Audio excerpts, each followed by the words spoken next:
Drain उपरू पड़ी जड़े मृत। रविवार नवरंगपुर जिला डाबुगां ब्लॉक सम्मुखरे जड़े गैस होल्डिंग दुकानी ड्रेन उपर पड़ जाई मृत्यु घटी।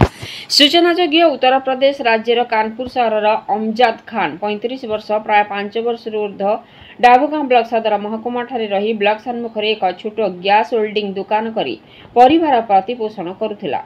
आज अपराह्न 5टा समय दुकान आगे थिबा ड्रेन उपरे बसिथिले। हठात ड्रेन उपरू तलकू पड़ जाई बेहोश हो जाइथिला। सेठाकार लोके पानी मुहरी छाटी साष्टांग करिबा परे डाबुगां अग्निशम संस्था को खबर देबारु दमकल गाड़ी आसी तांकु नै डाबुगां गोष्ठी स्वास्थ्य केन्द्र रे भर्ती करथिले।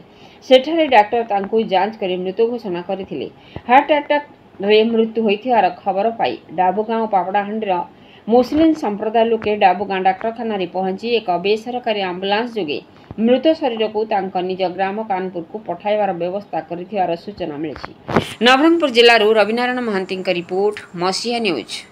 आपण मसीहा न्यूज यूट्यूब चैनल को सब्सक्राइब कलेनी कि जदि करिनाहंती एबे करिनियंतु। एहा सह मसीहा न्यूज रो फेसबुक पेज को और ट्विटर को फॉलो करंतु। ता सह मसीहा न्यूज रो ऐप आसी गलानी। निज मोबाइल रो प्ले स्टोर रो डाउनलोड करनियंतु। जय जगन्नाथ।